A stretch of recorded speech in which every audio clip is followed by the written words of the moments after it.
The morning sky above Kepler 442b burned with the orange glow of enemy ships. Elder Zephyr 9 Wind stood at the highest window of the Crystal Tower, watching his peaceful world die. The Zarathi warships hung in space like dark metal wasps, their weapons turning his people's beautiful cities into smoking ruins. Down below in the streets, the Valdari ran in terror. These gentle beings had never known war. Their worst enemies had always been plant diseases and bad weather. Now they faced something their minds could barely understand. Creatures who killed for pleasure and profit. Another explosion shook the Mach Tower. Zephyr 9 Winds watched a school collapse in the distance, its crystal walls melting under plasma fire. He hoped the children had made it to the deep caves in time. The caves were old and strong. They might survive what was coming. His aide, a young female named Whisper of Rain, rushed into the room. Her blue skin was pale with fear, and her large eyes were wet with tears. Elder, the communication array is still working. We can send one. More message before they find us. Zephyr 9 Winds nodded slowly. His people were going to die. The Zarathi would kill the adults and take the children as slaves. This was how the galaxy worked. The strong took from the weak, and there was nothing anyone could do about it. But maybe, just maybe, someone would hear their cry for help. He walked to the communication console and began to speak. His voice went out across the stars, carrying the last hope of a dying world. Please, any who can hear this message, we are a peaceful people under attack. We have no weapons, no armies, no way to fight back. Our children hide in caves while our world burns above them.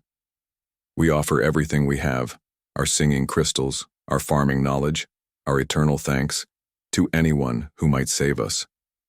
Please, someone, anyone, help us. The message traveled through space at light speed, bouncing from relay station to relay station across the galaxy. Most who heard it felt sorry for the Valdari. Some even shed tears for their fate.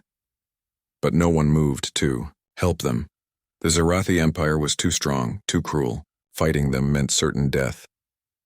3 days later, and many light years away, the message reached the bridge of the UHS Vengeance. Captain Jake Morrison was drinking his morning coffee when the communication came through. He was a tall, serious man with gray hair and tired eyes. He had fought in wars before and had seen too much death. Lieutenant Amy Rodriguez, his second in command, handed him the translation pad. She was young but smart, with quick hands and a good heart. Sir, this came in on the emergency frequency. It's from the Kepler system. Morrison read the message twice, then looked at the star charts on the main screen. Kepler 442b was far away, deep in Zarathi space. Going there would mean fighting impossible odds against a much larger force. Around the bridge, his crew worked, quietly at their stations. These were good people, Morrison knew. They had families back on Earth. They had lives to return to. He had no right to ask them to die for strangers.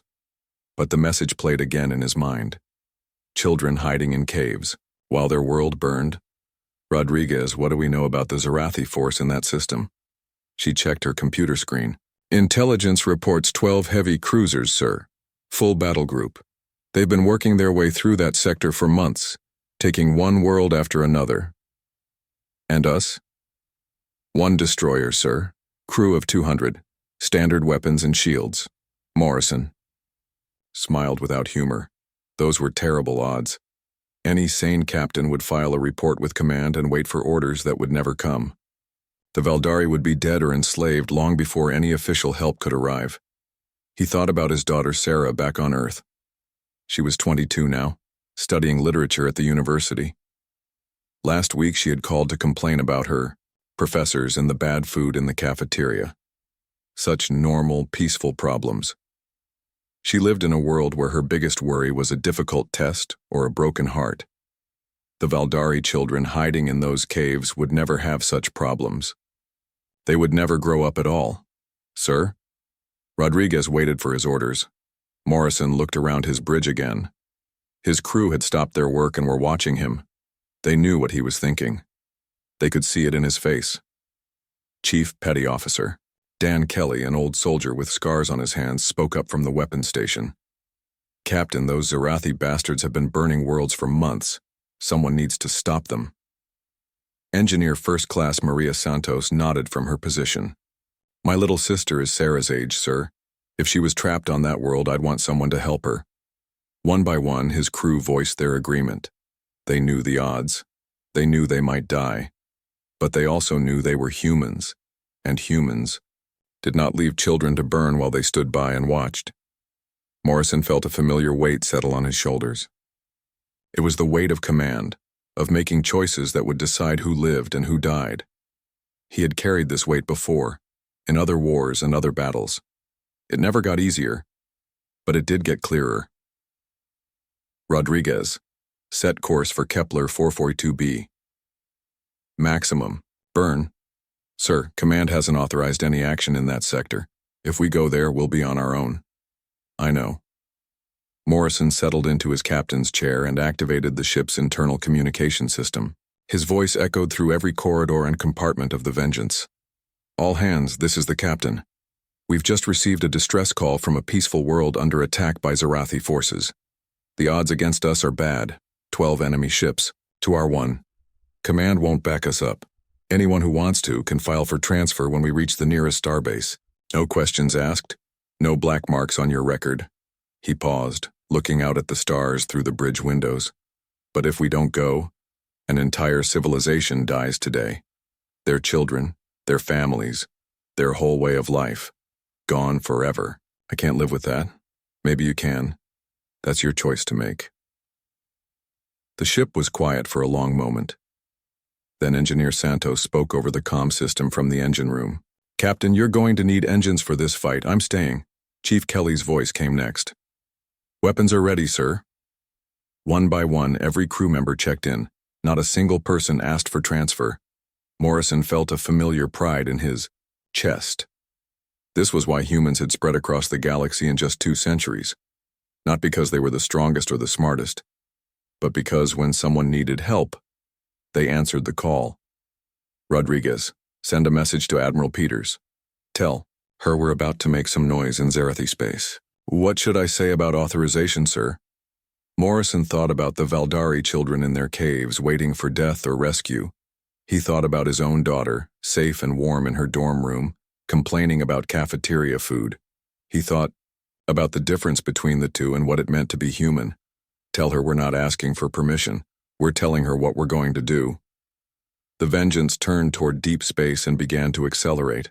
Behind them, Earth grew smaller in the view screen. Ahead of them lay enemy territory, impossible odds, and a fight they had little chance of winning. But they were human, and humans had been beating impossible odds since they first looked up at the stars and decided to go there. The Valdari had called for help. They were about to get something much more dangerous. They were about to get humans. Commander Thex Dominant stood on the bridge of his flagship, watching the destruction of another weak world with satisfaction. The Valdari cities burned beautifully, their crystal structures melting like ice in the sun. His 12 warships hung, in perfect formation around the planet, taking their time with the killing. This was how the galaxy worked.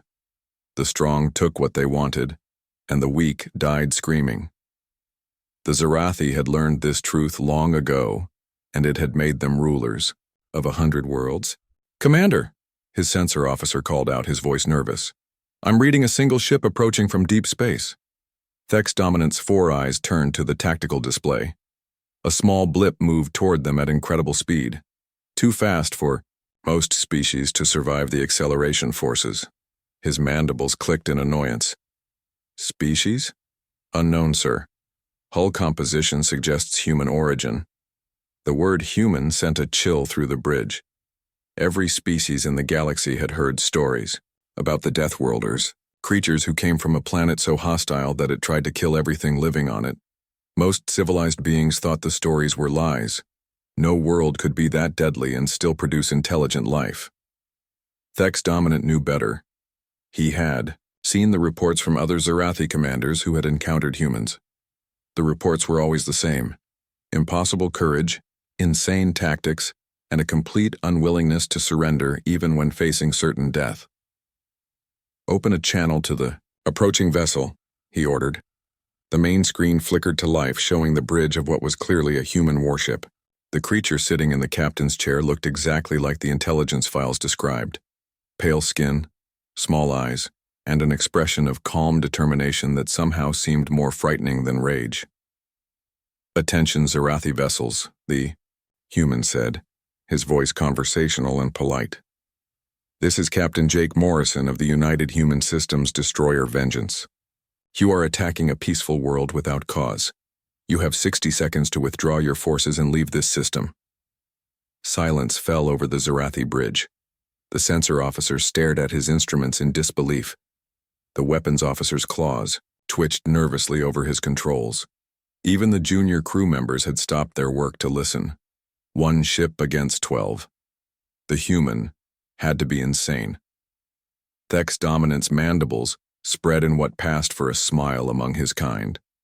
These mammals truly were as crazy as the stories claimed.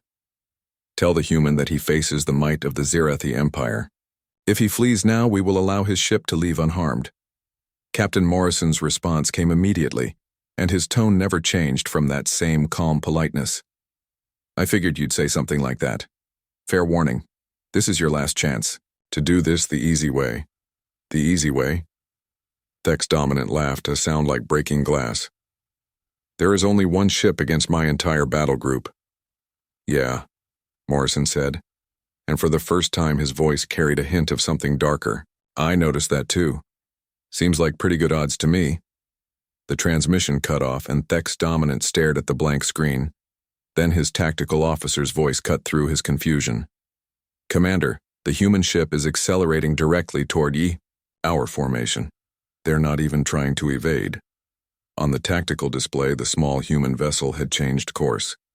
Instead of the cautious approach any sane captain would make, it was heading straight for the center of the Zarathi fleet. Its speed was increasing to levels that should have turned any crew into paste against the walls of their ship. "All ships, open fire," Thek's dominant ordered. "Destroy that vessel before it reaches weapons range." The space around Kepler 442b lit up with weapons fire. 12 Zarathi warships unleashed everything they had: plasma cannons, particle beams, quantum torpedoes. Enough firepower to level a city filled the void where the human ship should have been. But the ship wasn't there anymore. "Where did it go?" Thek's dominant demanded. "Sir, it's moving through our formation. I can't track its course. It keeps changing direction." On the tactical display, the human ship danced between the Zarathi vessels like a leaf in a hurricane. It spun and dove and twisted in patterns that made no sense. No computer could calculate such random movements, and no crew should have been able to survive the forces involved. But somehow, the humans were not only surviving, they were attacking. The first railgun shot came from nowhere, punching through. The shields of the cruiser bone render like they were made of paper. The massive projectile, moving at a significant fraction of light speed, tore through the ship's hull and exploded out the other side. Bone render began to spin helplessly, atmosphere streaming from dozens of breaches. "How are they moving like that?" the sensor officer whispered, his voice full of fear. Thek's dominant stared at the tactical display in growing horror. The human ship was pulling maneuvers that should have killed its crew 10 times over. His own vessels, built for long-range bombardment of helpless planets, were too slow and clumsy to track such impossible movements. Another railgun shot took out the main weapons array of the cruiser Death Song. Then another punched through the engine section of Painbringer, leaving it dead in space. "All ships converge on the human vessel," Thek's dominant ordered. "Box them in. They cannot evade forever." But even as he gave the order, he realized his mistake. The humans weren't trying to evade forever. They were hunting. Captain Morrison's voice came over the communication channel again, as calm as ever. "You know, it's been a while since I had a good fight. Most pirates are smart enough to run when they see us coming." The human ship appeared, directly above the Zarathi flagship, having somehow climbed out of the plane of battle without anyone noticing. It hung there for a moment like a bird of prey, and Thek's dominant felt something he had not experienced in decades of conquest. Fear. "You're not pirates," Morrison continued. "You're worse. Pirates just want money. You enjoy the killing."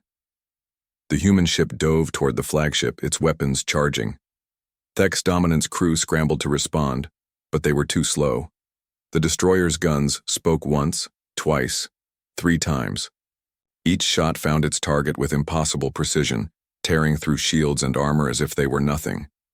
But the most terrifying moment came when Morrison opened a channel to the planet below. His voice, still conversational and friendly, reached every Valdari huddled in their underground shelters. "Folks down there, this is Captain Morrison. You might want to keep your heads down for another few minutes. We're just getting warmed up." The words sent ice through Thek's Dominant's veins. The human wasn't even breathing hard. He was fighting 12 warships simultaneously and talking to civilians as if he was taking a pleasant walk through a park. "Sir," his tactical officer reported, his voice shaking. "We've lost 4 ships. The others are requesting permission to withdraw." Thek's Dominant looked at the tactical display again. The human ship moved through his formation like death itself, untouchable and unstoppable. His superior numbers meant nothing. His advanced weapons were useless. His crews, trained for slaughtering helpless civilians, had no idea how to fight something that fought back. For the first time in his long military career, Thek's Dominant began to understand why the galaxy feared the Deathworlders. It wasn't just their strength or their weapons or their technology. It was something deeper, something that went to the core of what they were. Humans came from a world that had spent millions of years trying to kill them. Every human alive today was descended from creatures who had refused to die, who had looked at a hostile universe and decided to fight back. They didn't just know how to survive. They knew how to make others pay for threatening what they protected. And right now, Captain Morrison and his crew were protecting the Valdari. The human ship spun toward another target, its weapons already, charging for the next attack. Thek's Dominant realized with growing horror that this battle wasn't going to end with a Zarathi victory. It was going to end with a Zarathi massacre. And the humans were just getting started. The space battle above Kepler 442b had become something impossible. Captain Jake Morrison sat in his command chair, watching his tactical display with the calm focus of a chess master. Around him, his crew worked with deadly efficiency while their ship pulled forces that would kill most alien species. "Hull breach on Deck 7, reported Chief Kelly from Damage Control. His voice was steady despite the fact that he was speaking while experiencing 12 times normal gravity. "Seal it," Morrison replied without taking his eyes off the enemy formation. "How long can we maintain this acceleration?" Lieutenant Rodriguez checked her instruments, her hands moving quickly across controls that most species could never operate under such crushing force. "Another 8 minutes before we risk structural damage, sir," Morrison nodded. 8 minutes was more than enough. The Zarathi had already lost 5 ships, and their formation was falling apart. These aliens were used to bombing helpless planets. From orbit. They had no idea how to fight an enemy that could fight back.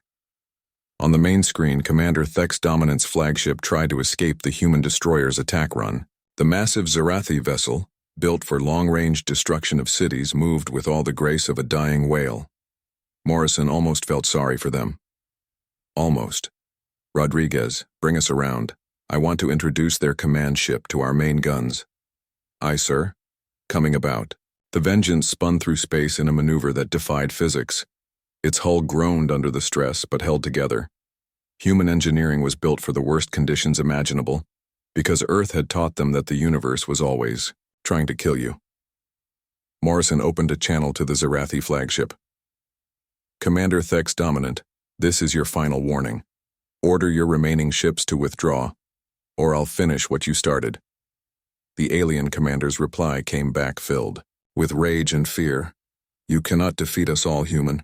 We are the Zarathi Empire. We have conquered 100 worlds." "Yeah, I noticed," Morrison said dryly. "You're good at killing people who can't fight back. Let's see how you do against someone who can." The Vengeance opened fire with everything it had, railgun rounds moving. At 60% of light speed punched through the flagship's shields like they were tissue paper. The Zarathi ship's armor, designed to stop energy weapons, might as well have been made of cardboard against solid projectiles moving at such incredible speeds. Inside the Zarathi flagship, chaos reigned. Bulkheads exploded inward. Atmosphere rushed out through massive holes and crew members were thrown around like toys. Commander Thek's Dominant clung to his command chair as his ship died around him. But Morrison wasn't done. He did something that no military academy in the galaxy would have recommended, something so insane that it would be studied for centuries as either the greatest tactical decision or the worst mistake in military history. He rammed his ship directly into the enemy flagship.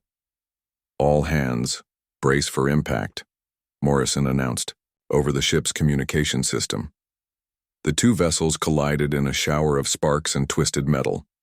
The Zarathi flagship, built for comfort and intimidation rather than actual combat, crumpled like an empty can. But the human destroyer, its hull reinforced to survive atmospheric entry on worlds with crushing gravity and acid rain, held together just long enough. Morrison was thrown from his chair as the ship shuddered and screamed. Emergency lights flickered, alarms wailed, and the smell of burning electronics filled the air.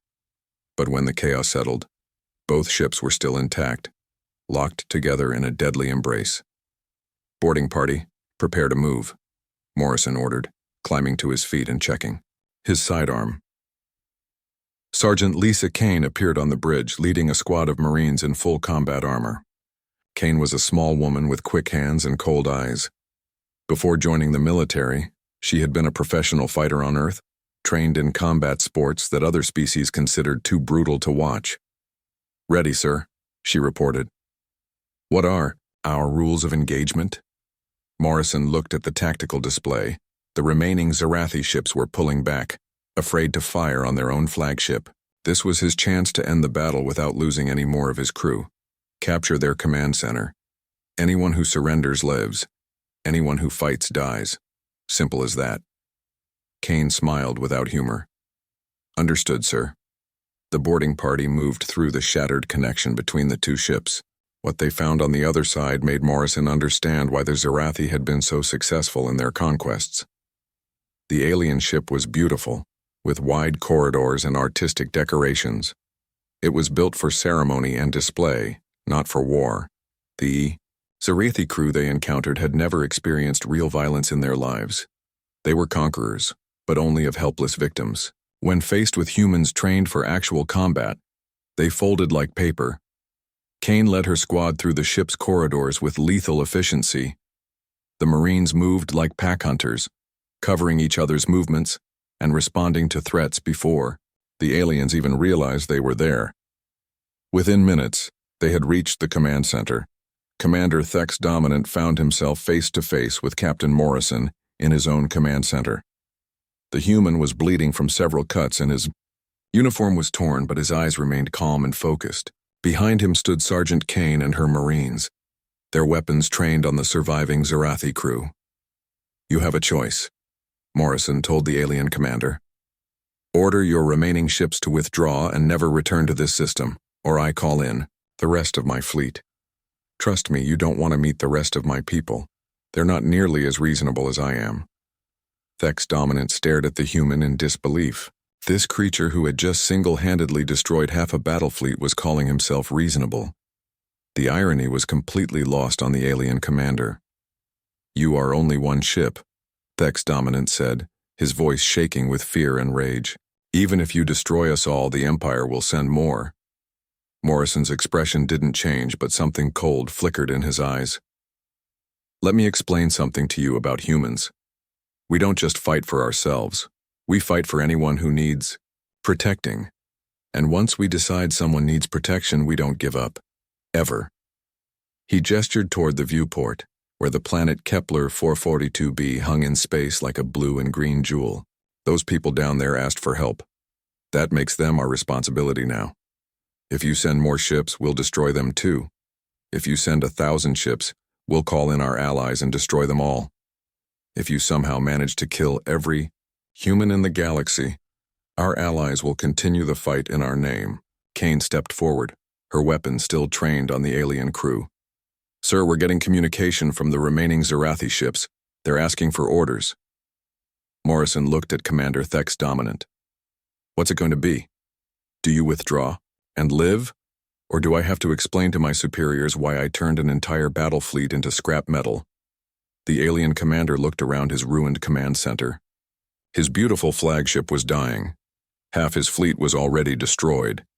and the humans seemed completely unbothered by the impossible odds they had just overcome. He had spent his entire career conquering weak species, but he had never faced anything like this before. For the first time in his life, Thex Dominant made a smart decision. "All ships," he said into his communication system, "withdraw from the system. Full retreat." Morrison nodded approvingly. "Smart choice. And Commander, when you report back to your superiors, make sure you tell them something important. The Valdari are under human protection now. Any future attacks on this world will be considered acts of war against humanity." As the surviving Zarathi ships limped away into deep space, Morrison allowed himself a small smile. The impossible had become possible. One human ship had defeated an entire enemy fleet and saved an innocent world from destruction. But he knew this was just the beginning. Word of this battle would spread across the galaxy, and everything would change. The Zarathi fleet disappeared into the darkness of space, leaving behind only wreckage and silence. Captain Jake Morrison stood on the bridge of his damaged ship, looking down at the planet Kepler 442b through the main viewport. The world was still beautiful, still alive, still spinning peacefully in its orbit around a gentle yellow star. The Valdari had survived. "Sir," Lieutenant Rodriguez reported from her station, "we're receiving a transmission from the planet's surface." Morrison nodded, settling carefully into his command chair. His ship groaned around him, held together by emergency repairs and the skill of his engineering crew. They would need major work at a starbase, but they had done their job. "Put it through." "Rodriguez." The main screen flickered to life, showing a tall, elegant being with blue-tinted skin and large, gentle eyes. This was Elder Zephyr 9 Winds, the leader who had sent the desperate call for help that started this whole battle. "Brave warriors of Earth," the Elder began, his voice filled with wonder and confusion. "We have witnessed something beyond our understanding. How did so few overcome so many? Are all humans capable of such violence?" Morrison considered the question carefully. Around him, his crew continued their work, quietly repairing their ship and tending to their wounds. They moved with the same calm efficiency they had shown during the battle because, for humans, being ready for the next fight was simply how you survived. "Elder Zephyr 9 Winds," Morrison finally replied. "I need to tell you something about where we come from. Earth is not like your world." He gestured toward his crew.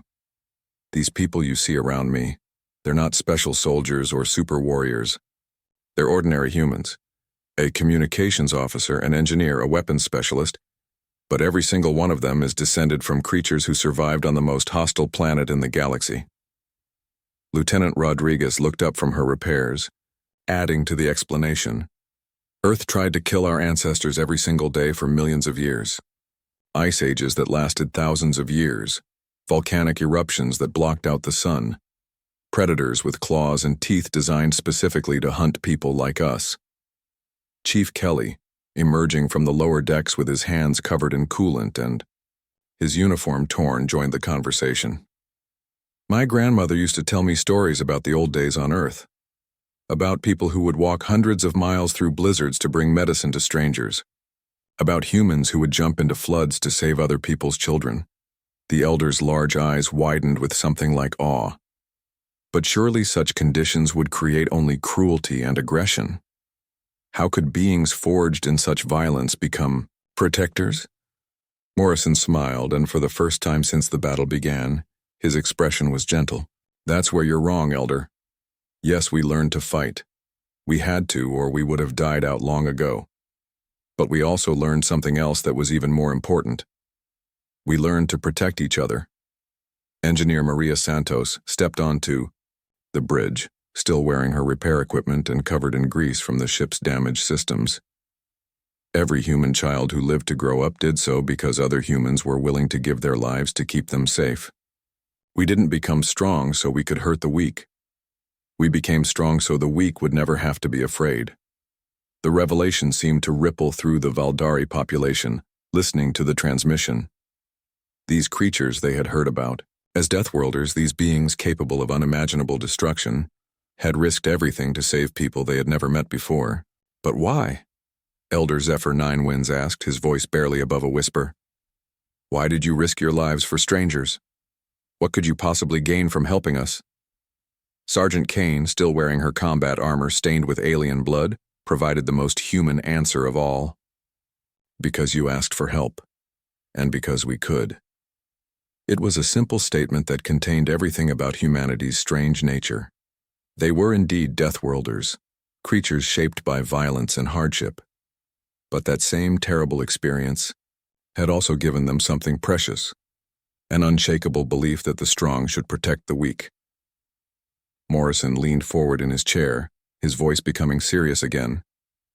Elder, I need you to understand something important. What happened here today is going to change things. Word of this battle will spread across the galaxy. Other species will hear that humans are willing to cross space to answer calls for help. Isn't that bad? The Elder asked. Not for you, Morrison replied. But it means that every peaceful species in the galaxy is going to start asking the same question. If humans will help the Valdari, will they help us too? Chief Kelly nodded from his position at the damage control station. And the answer is going to be yes, because that's who we are. We don't help people because we expect something back. We help them because it's the right thing to do. Rodriguez looked up from her communications console. Sir, we're receiving messages from dozens of other systems. Word is already spreading. Species we've never heard of are asking if the protection extends to them too. Morrison wasn't surprised. In a galaxy where the strong preyed on the weak, the idea of powerful beings who used their strength to protect others was revolutionary. It was something most species couldn't even imagine. What will you tell them? Elder Zephyr Nine Winds asked. Morrison considered the question for a long moment. He thought about his daughter Sarah, safe on Earth, complaining about her professors and her cafeteria food. He thought about the Valdari children who had hidden in caves while their world burned. He thought about all the other children on all the other peaceful worlds living in fear of the next conquest fleet that might appear in their skies. We'll tell them the truth, he said finally. Humanity stands with anyone who needs protection, not because we want to rule them or control them, but because no one should have to face the darkness alone.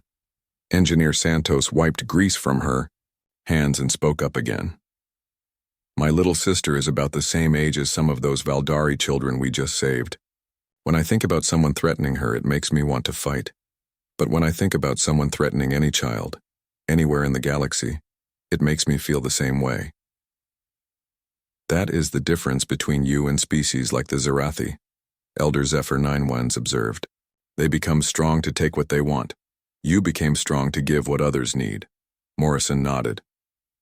The galaxy is about to learn something new about humans, Elder. We're not conquerors. We're not empire builders. We're gardeners. Gardeners? We plant seeds of peace and safety, and we protect them while they grow. Your world is one of those seeds now, and we'll make sure it has the chance to bloom. The transmission continued for another hour, with the Valdari asking questions about human culture, human history, and human intentions. Morrison answered them all honestly. Yes, humans were violent. Yes, they were dangerous. But they were also something the galaxy had never seen before. Predators who hunted other predators to protect the prey. As the call finally ended, and the bridge returned to its usual quiet efficiency, Rodriguez looked at her captain with a thoughtful expression. Sir, do you realize what we just started? Morrison looked out at the stars, thinking about all the peaceful worlds scattered across the galaxy, all the species who had given up hope of ever being truly safe. Yeah, he said quietly. We just gave them hope. And in the depths of space, on worlds both near and far, that hope was already beginning to spread.